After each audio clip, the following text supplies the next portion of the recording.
Hello, my dear friends. How are you? Welcome to your beautiful channel, Civis Physics Tutorial GM, the place where you learn the jackass things in the physics. So, class 12, chapter number 5, magnetism and matter, ચુંબકત્વ અને દ્રવ્ય.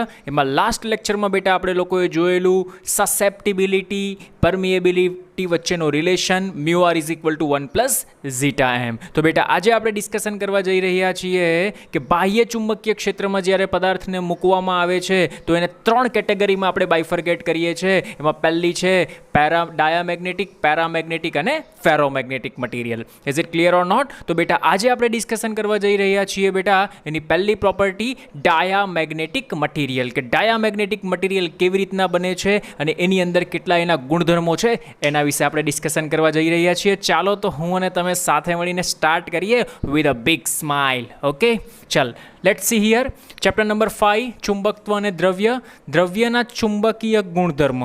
દ્રવ્યના કયા ગુણધર્મો બેટા? દ્રવ્યના ચુંબકીય ગુણધર્મ. કોઈ પણ દ્રવ્ય હોય, ઘન, પ્રવાહી કે વાયુ, પણ જ્યારે એને બાહ્ય ચુંબકીય ક્ષેત્રમાં બેટા મૂકવામાં આવે છે તો એની ત્રણ પ્રકારની કેટેગરી પડે છે. એમાં ત્રણ પ્રકારની કેટેગરી છે બેટા, ડાયામેગ્નેટિક, પેરામેગ્નેટિક અને ફેરોમેગ્નેટિક. તો આજે આપણે બેટા ડિસ્કશન કરવા જઈ રહ્યા છીએ ડાયામેગ્નેટિક પ્રોપર્ટી. વિચ પ્રોપર્ટી બેટા? ડાયામેગ્નેટિક પ્રોપર્ટી. ઓકે, ચાલ જો ફર્સ્ટ ઓફ ઓલ ડાયામેગ્નેટિક મટીરિયલ કઈ ટાઈપના હોય એ સમજ. બેટા ડાયામેગ્નેટિક મટીરિયલ હશે તો ડાયામેગ્નેટિક મટીરિયલ મેગ્નેટિક મોમેન્ટ 0 હશે, એની અંદર કોઈ જ એક્સ્ટ્રા ઇલેક્ટ્રોન હશે નહીં. Is it clear? બિકોઝ જો તું વાત કરે ધારો કે H2O, ઓકે, તો શું થાય છે એમાં બેટા, એ લોકો એકબીજાની ઇફેક્ટને, ડાયામેગ્નેટિક મટીરિયલમાં શું થાય છે કે એકબીજાની ઇફેક્ટને રિડ્યુસ કરી દે છે. એટલે કે એની પાસે કોઈ એક્સ્ટ્રા ડાયપોલ છે નહીં, એની પાસે કોઈ એક્સ્ટ્રા ઇલેક્ટ્રોન છે નહીં. આ એની ખાસ ખાસિયત છે કે ડાયામેગ્નેટિક પદાર્થ પાસે કોઈ એક્સ્ટ્રા ઇલેક્ટ્રોન હોતો નથી. Is it clear? તો જો ડાયામેગ્નેટિક પદાર્થ, જ્યારે ડાયામેગ્નેટિક પદાર્થને આપણે બાહ્ય ચુંબકીય ક્ષેત્રમાં બેટા મૂકવામાં આવે છે ત્યારે એની ખાસ ખાસિયત કે બાહ્ય ચુંબકીય ક્ષેત્રની વિરુદ્ધ દિશામાં, કઈ દિશામાં બેટા? બાહ્ય ચુંબકીય ક્ષેત્રની વિરુદ્ધ દિશામાં ચુંબકીય ડાયપોલ મોમેન્ટ ઇન્ડ્યુસ થાય છે. ઇન્ડ્યુસ્ડ, બોલ તું વિચાર કર. આપણે જોયેલું શેમાં? વિદ્યુતભારનું પ્રેરણમાં. યાદ છે તને? ધારો કે અહીંયા કોઈ એક ધન વિદ્યુતભાર છે, અહીંયા કોઈ એક ન્યુટ્રલ. ન્યુટ્રલનો મિનિંગ શું થાય કે ઇક્વલ સંખ્યામાં પ્રોટોન અને ઇલેક્ટ્રોન છે. Is it clear? પણ આને જ્યારે આની નજીક લઈ જશું તો આની સપાટી પર ઋણ વિદ્યુતભાર ઉત્પન્ન થતો હતો કે નહીં? તો સેમ થિંગ, જ્યારે આ પદાર્થને બાહ્ય વિદ્યુત ક્ષેત્રમાં મૂકવામાં આવે છે તો એની અંદર વિદ્યુત ક્ષેત્ર રેખાઓ ઇન્ડ્યુસ થાય છે. કઈ દિશામાં? વિરુદ્ધ દિશામાં. આ એની ખાસિયત છે. આ શું છે બેટા? એની ખાસિયત છે. ચાલ જો અહીંયા પદાર્થને બાહ્ય ચુંબકીય ક્ષેત્રમાં મૂકતા પ્રબળ ચુંબકીય ક્ષેત્રથી નબળા ચુંબકીય ક્ષેત્ર તરફ જવાનું વલણ ધરાવે એ પદાર્થને આપણે કહીએ છીએ ડાયામેગ્નેટિક. કોન્સેપ્ટ સમજ. જો મેં અહીંયા તને એક સરસ મજાનો ડાયાગ્રામ ડ્રો કરાવીને આપ્યો છે.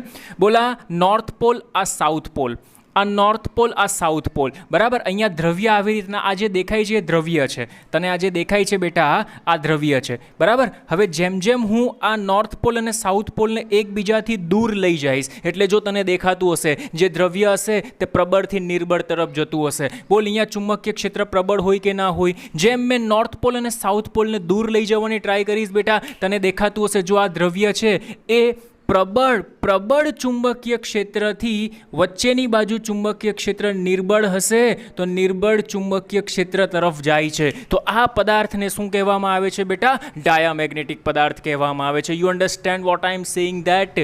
સમજમાં આવે છે?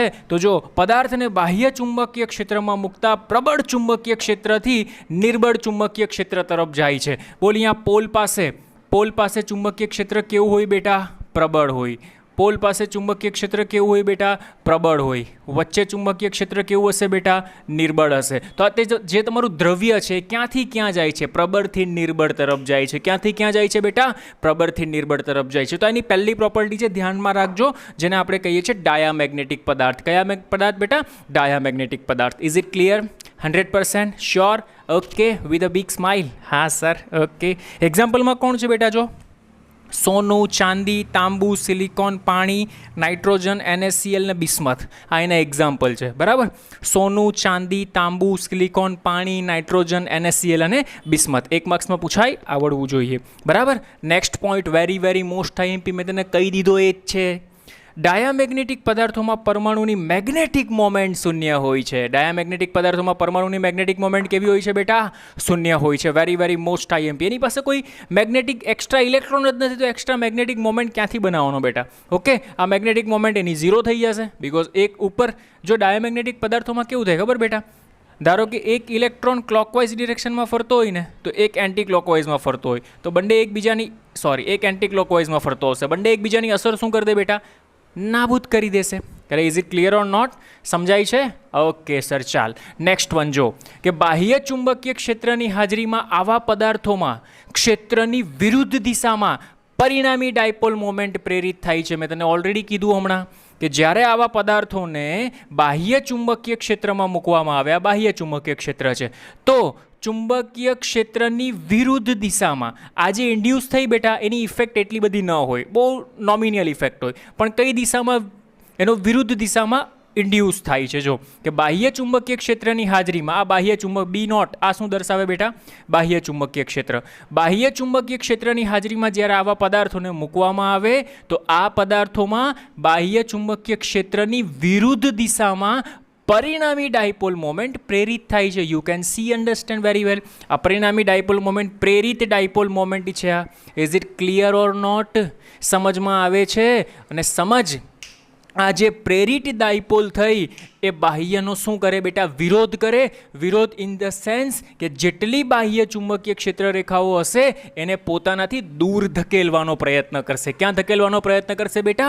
દૂર ધકેલવાનો પ્રયત્ન કરશે. આ ડાયામેગ્નેટિક મટીરિયલનો કી પોઈન્ટ છે. Very very most IMP. Okay, ચાલ જો આકૃતિ પરથી જોઈ શકાય છે કે પદાર્થના બહારના ભાગમાં ચુંબકીય ક્ષેત્ર વધે છે, જ્યારે અંદરના ભાગમાં ચુંબકીય ક્ષેત્ર ઘટે છે.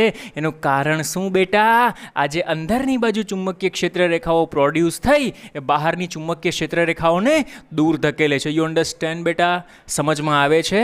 ઓકે, તો તું અહીંયા જોઈ શકે છે આ બી છે એ અંદરની બાજુ ઉત્પન્ન થયેલી ચુંબકીય ક્ષેત્ર છે.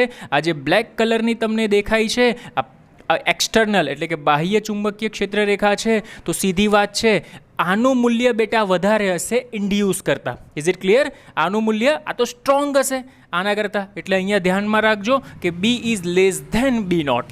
બરાબર? એકદમ સ્ટ્રોંગ મેગ્નેટિક ફોર્સ તમે બધી મેગ્નેટિક ક્ષેત્ર રેખાઓનો વિરોધ ન કરી શકે, થોડોકનો જ કરશે. પોતાનાથી જેટલી નજીક આવે એને દૂર જવાનો એ પ્રયત્ન કરશે. So we will write B is less than B not. અરે સમજાય છે બેટા? Is it clear? Done? Okay sir, done. જો જબરજસ્ત. ડાયામેગ્નેટિક પદાર્થ માટે રિલેટિવ પરમિએબિલિટી હંમેશા એક કરતાં નાની હોય છે. કારણ સમજ. બોલ, રિલેટિવ પરમિએબિલિટીનું સૂત્ર આવે બી અપોન બી નોટ. શું થાય? બી અપોન બી નોટ. બી એટલે બી ઇન્ડ્યુસ્ડ, બી નોટ એટલે એક્સટર્નલ જે તમે પ્રોવાઈડ કરી છે તે. Is it clear? ઓકે, તો સીધી વાત છે, આ જે બી છે આ બી ઇન્ડ્યુસ થઈ કેવી હશે? Less than B not. અરે સીધી વાત છે, એક્સટર્નલ વધારે હશે. તો આનો તું ગુણોત્તર કર તો બી અપોન બી નોટ શું આવ્યું બેટા? Less than 1. B upon B not તો એપ્સાઇલોન આર છે. Is it clear or not? અરે સમજાય છે સર? એપ્સાઇલોન નહીં, મ્યુ આર આવશે. સોરી, મારી મિસ્ટેક. મ્યુ આર લખ. ચાલ, mu R is less than 1. અરે સમજાય છે? ઓકે, તો very very most IMP key point પૂછે એક માર્ક્સના એક્ઝામ્પલમાં કે ડાયામેગ્નેટિક મટીરિયલ માટે રિલેટિવ પરમિએબિલિટીની વેલ્યુ કેટલી હોય છે? તો એક કરતાં નાની. એક કરતાં નાની. ઓકે, બોલ, રિલેટિવ પરમિએબિલિટી મળી ગઈ તો એના પરથી મેગ્નેટિક સસેપ્ટિબિલિટી પણ તમે શોધી શકો. કેવી રીતના? બિકોઝ મેગ્નેટિક સસેપ્ટિબિલિટીનું ફોર્મ્યુલા છે mu R is equal to 1 plus zeta m. તો zeta m is equal to mu r minus 1. મૂકી દો અંદર વેલ્યુ. ઓકે, તો તું જોઈ શકે છે જો મ્યુ આરની વેલ્યુ કેવી છે બેટા? મ્યુ આરની વેલ્યુ એક કરતાં નાની. તું અહીંયા કોઈ પણ વેલ્યુ એક કરતાં નાની મૂકીશ ને તો તારો આન્સર ઋણ જ આવશે. અરે મૂક 0.5 તો 0.5 માઇનસ 1 એટલે માઇનસ 0.5. તો ઝીટા એમ નેગેટિવ આવ્યો. એનો મિનિંગ શું થાય બેટા? કે ડાયામેગ્નેટિક મટીરિયલ માટે ઝીટા એમ પણ તને કેવો મળે છે? ઋણ મળે છે. અને very very most IMP key point બેટા કે ડાયામેગ્નેટિક મટીરિયલ ઉપર તાપમાનની કોઈ અસર થતી નથી. એટલે કે ઝીટા એમ હોય તો તાપમાન સાથે એનો કોઈ ફેરફાર જોવા મળતો નથી. કેમ સર? આ બંનેમાં જોવા મળશે બેટા, આમાં એનો તાપમાન સાથે કોઈ રિલેશન આપ્યો નથી. Is it clear or not? સમજાય છે? So this are the basic properties of diamagnetic material. બેટા આમાં એક જબરજસ્ત ઇફેક્ટ જોવા મળે છે જેને મિસનર અસર કહેવામાં આવે છે. અને હમણાં જે લાસ્ટ 2020ની બોર્ડની એક્ઝામ ગઈ એમાં આ સવાલ પણ પૂછાઈ ગયેલો કે મિસનર અસર ખાલી જગ્યા પદાર્થોમાં જોવા મળે છે, ડાયામેગ્નેટિક, પેરામેગ્નેટિક, ફેરોમેગ્નેટિક કે એક પણ નહીં. એમાં ઘણા બધા છોકરાઓ મિસ્ટેક કરીને આવેલા. રોકડો 1 માર્ક્સ લેવાનો હતો, એમાં આપણો આન્સર આવશે બેટા ડાયામેગ્નેટિક. બોલ, is it clear or not? Meissner અસર કોને કહે છે આ લોકો સમજ બેટા. Superconductor, superconducting material કોને કહેવાય કે જેની રેઝિસ્ટન્સ, જેનો અવરોધ 0 હોય, જેમાંથી ફૂલ ફ્લેજમાં, અવરોધ 0નો મિનિંગ શું થાય? ફૂલ ફ્લેજમાં એમાંથી કરંટ પાસ થતો હશે. Is it clear? તો કરંટ જેનો 0 હશે, ઝીટા એમની value negative. Yes sir, zeta એમની વેલ્યુ નેગેટિવ મળે છે અને મ્યુ આર ઇઝ એપ્રોક્સિમેટલી 0 મળવું જોઈએ. અરે જો ને, સમજાવું હું તને. જો અહીંયા mu R is less than 1, slightly less than 1 હશે. મ્યુ આર કેવો હશે બેટા? સ્લાઇટલી લેસ દેન 1, એટલે 0.99 તમે કહી શકો. બરાબર? તો બોલ અહીંયા તું 0.99 મૂક. 0.99 માઇનસ 1 એટલે 0.0001 મળશે. ઓકે, તો તને મ્યુ આરની વેલ્યુ તું એપ્રોક્સિમેટલી મ્યુ આરની વેલ્યુ તું 0 લઈ શકે છે. કેવી લઈ શકે છે બેટા? 0. તો ફોર સુપર કન્ડક્ટર માટે શું થાય છે સમજ. ફોર સુપર કન્ડક્ટર માટે zeta M negative 1, mu R is equal to 0. હવે આવા પદાર્થને જ્યારે બાહ્ય ચુંબકીય ક્ષેત્રમાં મૂકવામાં આવે છે બેટા, ત્યારે બધી જ ચુંબકીય ક્ષેત્ર રેખાઓ બહાર ધકેલાઈ જાય છે. બધી ચુંબકીય ક્ષેત્ર રેખાઓ બેટા ક્યાં ધકેલાઈ જાય છે? બહાર ધકેલાઈ જાય છે. અને એક મિસનર નામનો વૈજ્ઞાનિક હતો, એના નામ ઉપરથી આ અસરને આપણે કહીએ છીએ મિસનર અસર. કઈ અસર કહીએ છીએ બેટા? મિસનર અસર. બોલ, is it clear or not? સમજાય છે? જબરજસ્ત, સુપર, ક્લિયર, ઓકે, ડન બેટા. તો this one is our first property diamagnetic material માટે. દ્રવ્યના ચુંબકીય ગુણધર્મો બેટા 2 માર્ક્સમાં ક્વેશ્ચન પૂછાય. પર્ટિક્યુલર માટે પૂછાશે કે ડાયામેગ્નેટિક મટીરિયલ સમજાવો, ફેરોમેગ્નેટિક મટીરિયલ સમજાવો, પેરામેગ્નેટિક મટીરિયલ સમજાવો. ઓકે, તો આજે આપણે બેટા ડિસ્કશન કર્યું, શાના વિશે ડિસ્કશન કર્યું બેટા? ડાયામેગ્નેટિક મટીરિયલ. ઓકે, નેક્સ્ટ લેક્ચરમાં આપણે ડિસ્કશન કરીશું પેરામેગ્નેટિક અને ફેરોમેગ્નેટિક. ઓકે, આઈ હોપ તમને આ વિડીયો લેક્ચર સારો લાગ્યો હશે, કન્સેપ્ટ સારો લાગ્યો હશે. સારો લાગ્યો હોય તો hit it. Thank you so much. Thank you so much.